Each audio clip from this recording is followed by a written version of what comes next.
Hello, students. Today our topic is a story of class 11, first semester, The Swami and Mother Worship.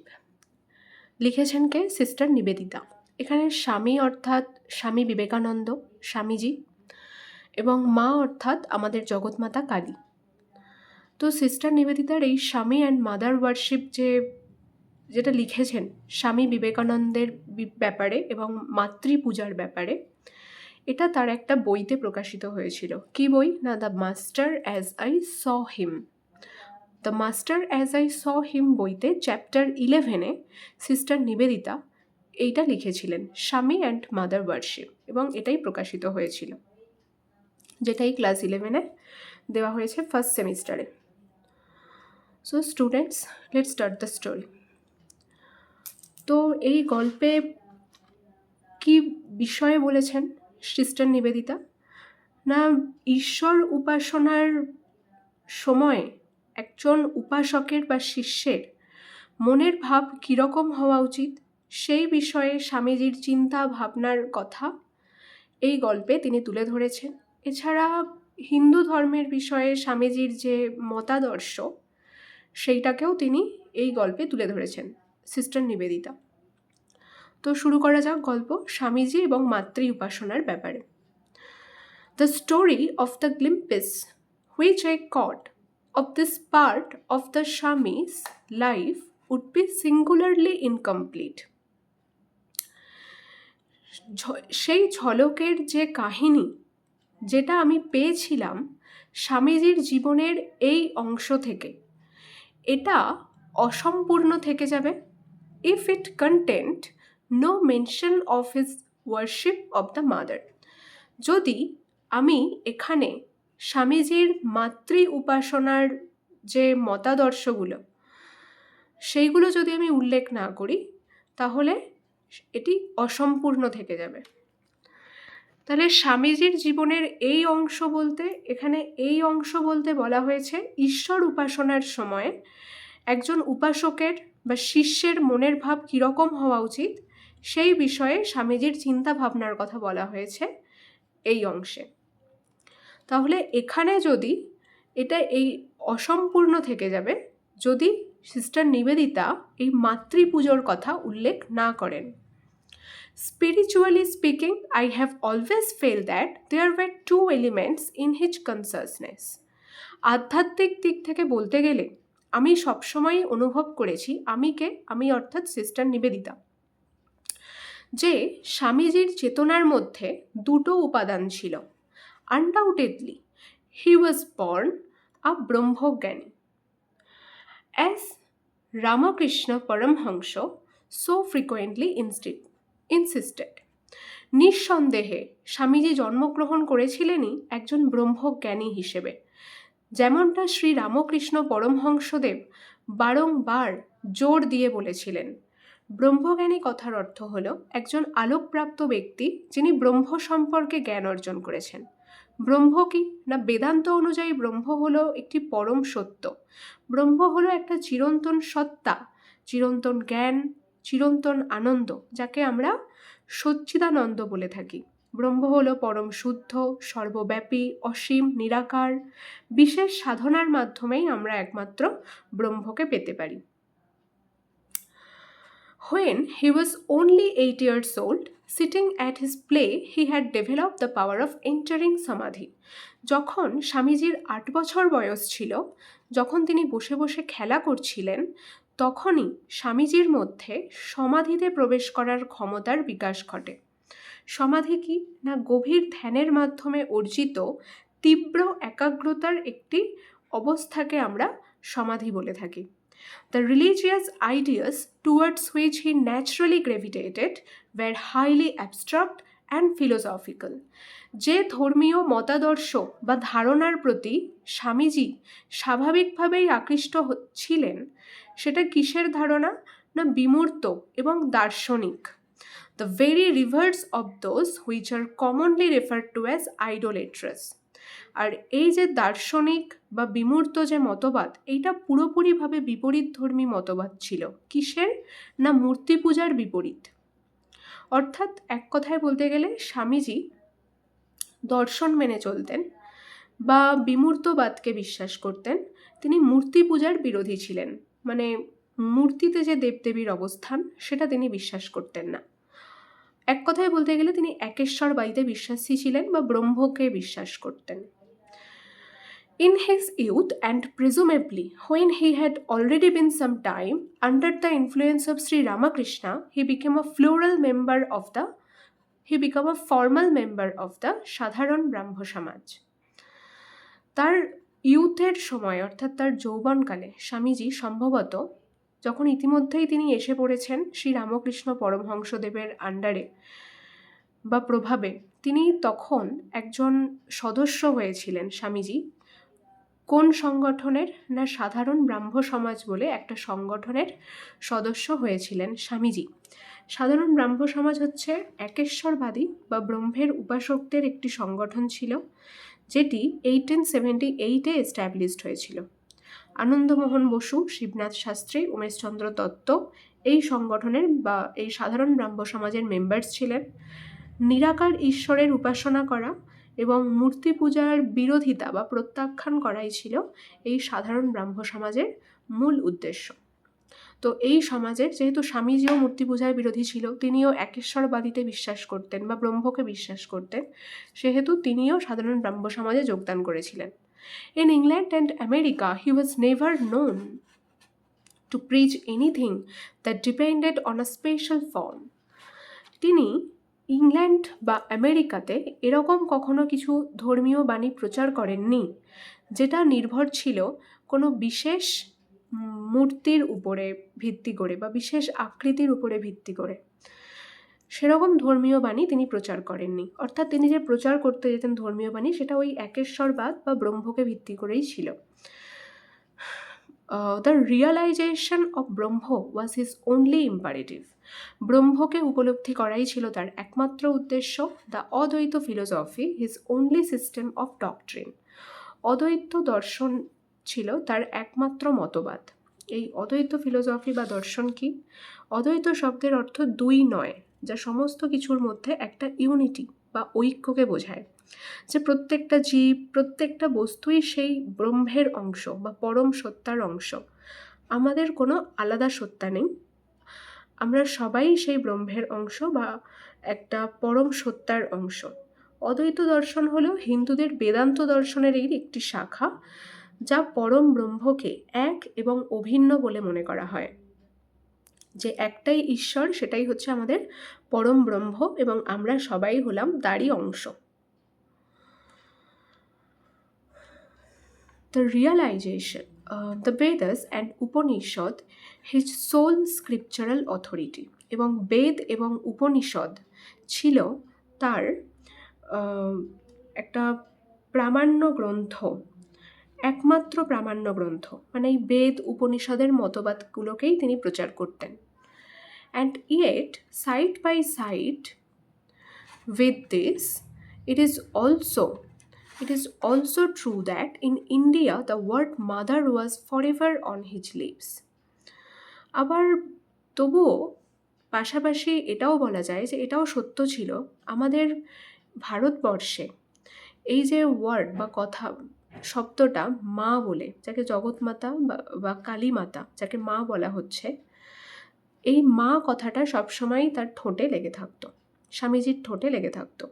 He spoke of her, তিনি সবসময়তেই মায়ের কথাই বলতেন, জগৎমাতা কালীর কথাই বলতেন, as we of one deeply familiar in the house hold life, যে জগৎমাতার সাথে আমরা গভীরভাবে পরিচিত আমাদের পারিবারিক জীবনে। হি ওয়াজ কনস্ট্যান্টলি প্রিঅকিউপাইড উইথ হার, তিনি অনবরত সেই মায়ের মধ্যেই বা মাকে নিয়েই মগ্ন থাকতেন।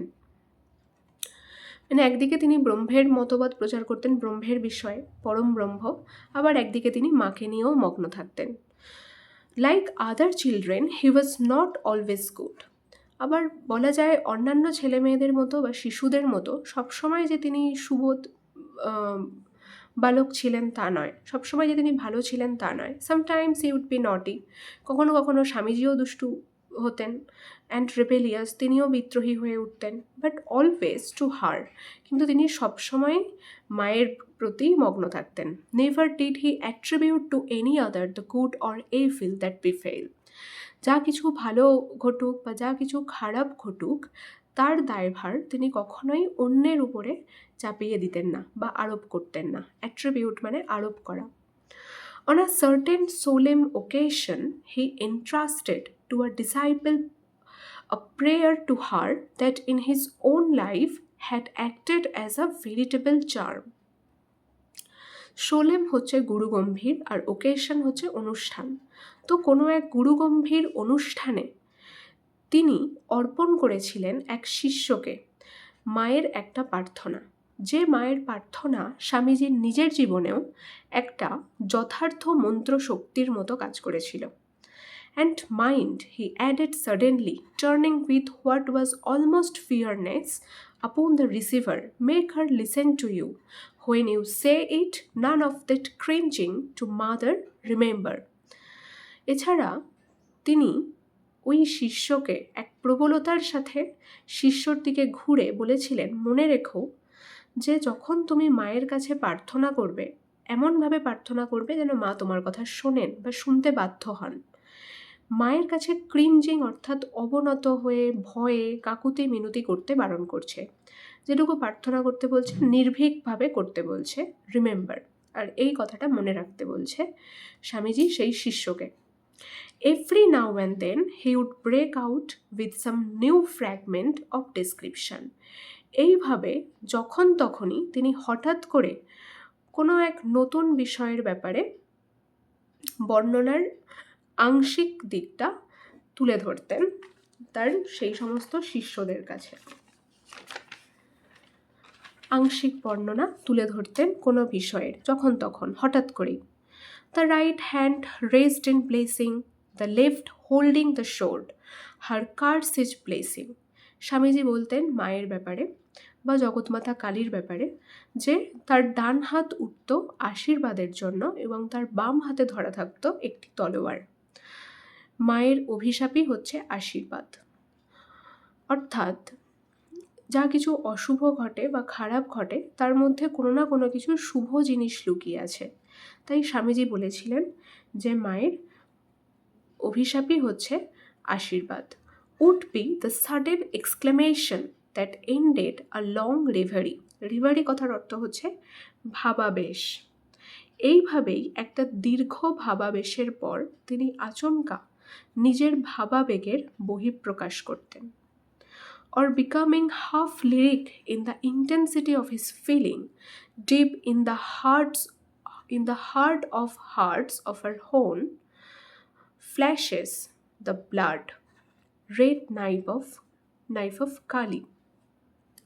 আবার কখনো গভীর এক অনুভূতির সাথে প্রায় কবিতার সুরে তিনি বলে উঠতেন, যারা মায়ের নিজের, তাদের মনের গভীর অন্তঃকোণে ঝলসে ওঠে মায়ের রক্তে রাঙা খড়গ বা তলোয়ারখানি। Worshippers of the mother are they from their birth, in her incarnation of the sword. যারা মায়ের এই তলোয়ার বা খড়গধারী রূপটি জেনে নিয়েছে তারাই হচ্ছে মায়ের আজন্ম পূজারী। From him was gathered in such moments as this almost every line and syllable of a certain short psalm called the voice of the mother. সাম উচ্চারণটা হবে SAMPRL এর প্রোনাউন্সিয়েশনটা উজ্জ্ব থাকবে। সাম কথার অর্থ হচ্ছে এখানে স্তোত্র বা প্রার্থনা সঙ্গীত। তো এরকম কিছু মুহূর্তেই প্রতিটি লাইন ও বর্ণনা সংগৃহীত হয়েছিল একটি স্তোত্রে বা প্রার্থনা সঙ্গীতে। সেই স্তোত্র বা প্রার্থনা সঙ্গীতটাকে বলা হয়ে থাকে জগৎমাতার বাণী। জগৎমাতার বাণী, which I wrote and published about this time, যেটা আমি লিখেছিলাম এবং সেই সময় পাবলিশ করেছিলাম, মানে প্রকাশিত করেছিলাম সেই জগৎমাতার বাণী। I worship the terrible, he was continually saying, আমি সেই ভয়ঙ্করীর পুজো করি। আমি অর্থাৎ কে এখানে কোটেশনে স্বামী বিবেকানন্দ বলছেন যে আমি সেই ভয়ঙ্করীর পুজো করি। এটা স্বামী বিবেকানন্দ অনবরত বলতেন। তো স্বামীজির এই কথাগুলো আমাদের মতো রিডার্স বা পাঠকদের কাছে কে তুলে ধরছেন? সিস্টার নিবেদিতা। আর এটি প্রকাশিতও কে করেছেন? সিস্টার নিবেদিতা লিখেছেন এবং প্রকাশিত করেছেন। And once it's a mistake to hold that with all man pleasure is the motive. আর একবার বলা যায় যে এটা ভাবা বা ধরে নেওয়া ভুল হবে যে আমাদের সমাজে প্রত্যেকটা মানুষের একটাই উদ্দেশ্য জীবনে আনন্দ লাভ করা বা আনন্দ পাওয়া। এটা সব মানুষের উদ্দেশ্য হতে পারে না, এটা ভাবা ভুল হবে। Quite as many are born to seek after pain. বহু মানুষ এরকম জন্মেছে যারা হচ্ছে দুঃখ বিলাসী বা যাদের জন্মই হয়েছে দুঃখের সন্ধানের জন্য। মানে তারা প্রতিকূল বা যে কোনো খারাপ পরিস্থিতিতেও ঈশ্বরের উপস্থিতি অনুভব করতে পারেন। Let us worship the terror for its own sake. চলো আমরা সবাই সেই ভয়ঙ্করীর পুজো করি, সেই মায়ের পুজো করি তার সেই ভয়ঙ্করী রূপের জন্য। He had a wholehearted contempt for what he regarded as squeamishness or mawkishness. তিনি সেই বিষয়টাকে বা সেই বিষয়গুলোকে পুরোপুরি বা সম্পূর্ণভাবে ঘৃণা করতেন যে বিষয়গুলোর মধ্যে অনেক খুঁতখুঁতে ভাব থাকতো। স্কুইমিসনেস কথার অর্থ খুঁতখুঁতে ভাব, অ্যান্ড মকিসনেস মানে অত্যন্ত আবেগপ্রবণ ভাব থাকতো, সেই বিষয়গুলোকে তিনি পছন্দ করতেন না বা ঘৃণা করতেন। He wasted few words on me when I came to him with my difficulties about animal sacrifice in the temple. তিনি আমার উপর খুব অল্প কথাই খরচ করেছিলেন যখন আমি তার কাছে একটা সমস্যা নিয়ে এসেছিলাম। কিসের সমস্যা? না মন্দিরের পশু বলির সমস্যা নিয়ে। হি মেড নো রেফারেন্স, তিনি তখন কোনো উক্তি বা উল্লেখ করেননি। As he might have done, যেমনটা তিনি করতেই পারতেন। To the fact that most of us loudly as we may attack this have no hesitation in offering animal sacrifice to ourselves. বলছেন আমাদের মধ্যে অনেকেই জোরে জোরে সেই বিষয়টাকে অ্যাটাক করি বা আক্রমণ করি যখনই আমরা মন্দিরে পশু বলির কথা শুনি বা পশু হত্যার কথা শুনি, কিন্তু আমরা তখন কোনো হেজিটেশন বা ইতস্তত বোধ করি না যখন আমরা আমাদের নিজেদের জন্য বা নিজেদের খাওয়ার জন্য পশু হত্যা করি। সেই বিষয়ে আমরা কোনো ইতস্তত বোধ করি না, কিন্তু যখন মন্দিরে কোনো পশু বলি হয় সেটাতে আমরা তৎক্ষণাৎ আক্রমণ করতে শুরু করি। He offered no argument as he easily might have done regarding the degradation of the butcher and the slaughterhouse under the modern system. তিনি কোনো তর্ক বিতর্ক করেননি সেই সময়। তিনি মনে করলে সহজেই করতে পারতেন এই বিষয়টা নিয়ে, যেহেতু বর্তমানের এই আধুনিক প্রথায় কসাই বা বুচার অর্থাৎ কসাই অ্যান্ড স্লটার হাউস মানে হচ্ছে কসাইখানা যে পরিমাণে অধঃপতন ঘটেছে, তিনি মনে করলে সেই বিষয় নিয়ে অনেক তর্ক বিতর্ক করতেই পারতেন, কিন্তু তিনি করলেন না। Why not a little blood to complete the picture was his only direct reply to my objection. আমি যে এই আপত্তি জানিয়েছিলাম মন্দিরে পশু বলি নিয়ে, তিনি তাতে একটা সরাসরি উত্তর দিয়েছিলেন যে এই মায়ের পুজোর ছবিটা সম্পূর্ণ করার জন্য কেন আরেকটু রক্ত নয়। অর্থাৎ এখানে তিনি বলতে চেয়েছেন যে, ব্যঙ্গ করেই বলেছেন যে যে মাতৃপুজোয় ফুল লাগে, ফল লাগে, ধূপ লাগে, ধুনো লাগে, কারণ সেই দেবী যেহেতু শুভ এবং অশুভ সব কিছুর মধ্যেই রয়েছেন, তার পুজোতে যেমন ফুল, ফল, ধূপ, ধুনো এইসব লাগছে, ঠিক তেমনি একটা বিপরীতধর্মী উপাদান রক্তও লাগতে পারে। তাই তিনি ব্যঙ্গ করে বলেছিলেন এটা যে যখন মায়ের পুজোয় এত কিছুই হচ্ছে তখন সেই পিকচারটা, মায়ের পুজোর ছবিটা সম্পূর্ণ করতে কেন আরেকটু রক্ত নয়। And it was with considerable difficulty that I elicited from him and from other disciple of Sri Ramakrishna. এবং he had He offered no, sorry, and it was with considerable difficulty that I elicited from him, এবং যথার্থ কঠিনতার সাথে আমি তার কাছ থেকে যে তথ্য পেয়েছিলাম, তার কাছ থেকে এবং শ্রী রামকৃষ্ণের অন্য একজন শিষ্যের কাছ থেকে, যিনি সিটিং নিয়ার, কাছেই বসেছিলেন যিনি, the actual facts of the more austere side of Kali worship. কিসের ব্যাপারে তথ্য বের করেছিলাম না, কালী পুজোর অস্টেয়ার সাইড মানে কঠোর যে নিয়ম, প্রকৃত কঠোর যে নিয়ম, সেই ব্যাপারে তথ্য লাভ করেছিলাম। That side which has transcend the sacrifice of others, যেখানে যে মাতৃপূজার সেই কঠোর নিয়ম, যে পূজা পশু বলিদানের ঊর্ধ্বে, মানে সেখানে পশু বলির কোনো জায়গা নেই, যেখানে নিজের মধ্যে আত্মসংযম ও কঠোর কৃচ্ছ সাধনের মাধ্যমে মাতৃপুজো করা হয়। এই পুজোতে পশু বলির কোনো জায়গা নেই। তো এই প্রকৃত কঠোর যে পুজোর নিয়ম, মাতৃপুজোর নিয়ম, এটা সিস্টার নিবেদিতা জেনেছিলেন স্বামীজির কাছ থেকে এবং শ্রী রামকৃষ্ণের আরও এক অন্য শিষ্যের কাছ থেকে। He told me, however, that he had never tolerated the blood offering commonly made to the demons who attend on Kali. তিনি আমাকে আরও বলেছিলেন যে তিনি কখনোই এটা সহ্য করেন না বা সহ্য করেননি এই মাতৃপুজোতে যে মায়ের যে অনুচর, সেটা শয়তান হোক, ভূত হোক, বা তার বাহন শেয়াল হোক, তাদের উদ্দেশ্যে যে পশু বলি বা রক্ত দেওয়া হয়, এই বিষয়টাকে স্বামীজি কখনোই সহ্য করেননি। This was simple devil worship. তিনি মনে করেন যে এটা আসলে এইরকম পশু বলি করা মানে মাতৃপুজোয়, এটা হচ্ছে শয়তানের পুজো। মাতৃপুজো এটা হতে পারে না, বা এটা দিয়ে কোনো শুভ জিনিস হতে পারে না। And he had no place for it. আর স্বামীজির কাছে এর জন্য কোনো জায়গা নেই।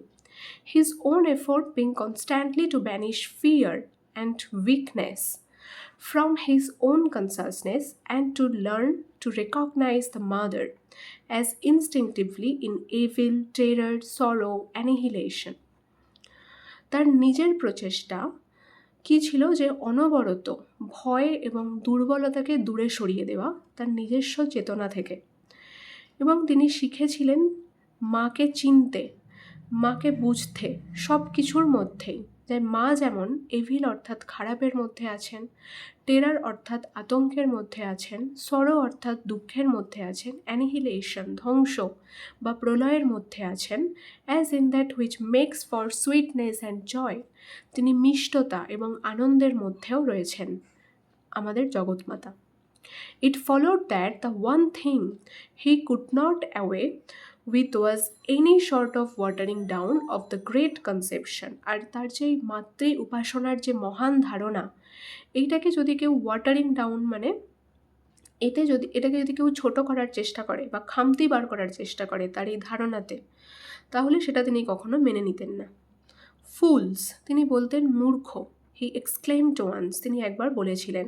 As he dwelt in quiet talk, যখন তিনি শান্তভাবে বলতেন সেই সমস্ত কথা, সেই বিষয়ে, কিসের বিষয়ে না, the worship of the terrible, ভয়ঙ্করীর উপাসনার বিষয়ে, on becoming one with the terrible, এবং ভয়ঙ্করী পুজোর সাথে নিজেকে একাত্ম করার বিষয়ে।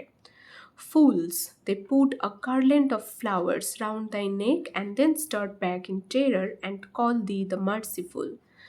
যে ব্যক্তিরা এই মায়ের গলাতে a garland of flowers, এখানটা হবে না, এখানে garland of skull হবে, যারা কঙ্কালের মালা পরান, আবার তারা আতঙ্কে সরে আসেন মায়ের সামনে থেকে, আবার সেই মাকেই তারা বলে ডাকেন মার্সিফুল, করুণাময়ী বলে। এখানে দি মানে তোমাকে, আর দাই মানে হচ্ছে তোমার, মানে মায়ের। যারা মায়ের গলায় এখানে গার্ল্যান্ড অফ স্কাল হবে, যারা কঙ্কালের মালা পরান, সেটা দেখে আবার তারা আতঙ্কে পিছিয়েও আসেন, আবার সেই মাকেই তারা করুণাময়ী বলেন।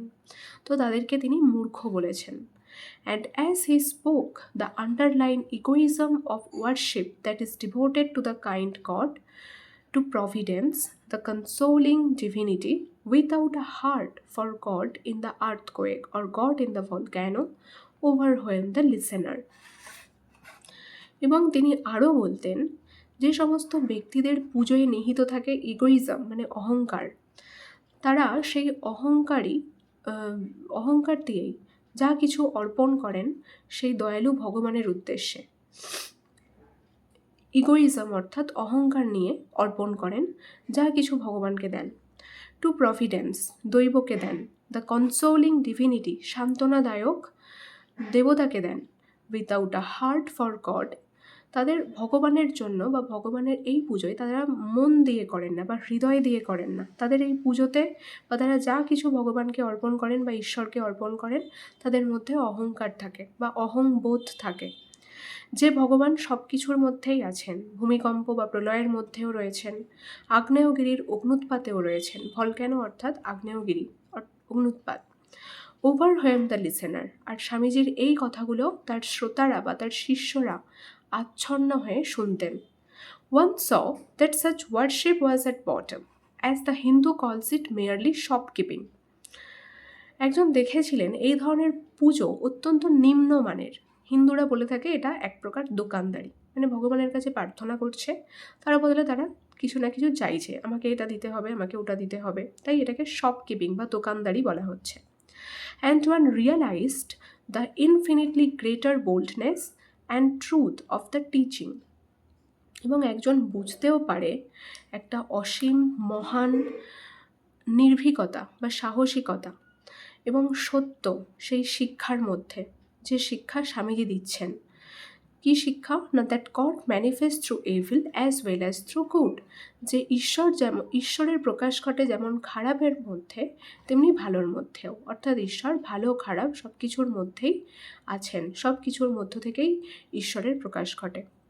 One saw that the true attitude for the mind and will that are not to be baffled by the personal self was in fact the determination, in the stern words of the Swami Vivekananda, to seek death, not life. সত্যিকারের দৃঢ় মনোভাব ও ইচ্ছা শক্তি সেই ব্যক্তিগত স্বার্থের কাছে কখনোই বিফল হয় না।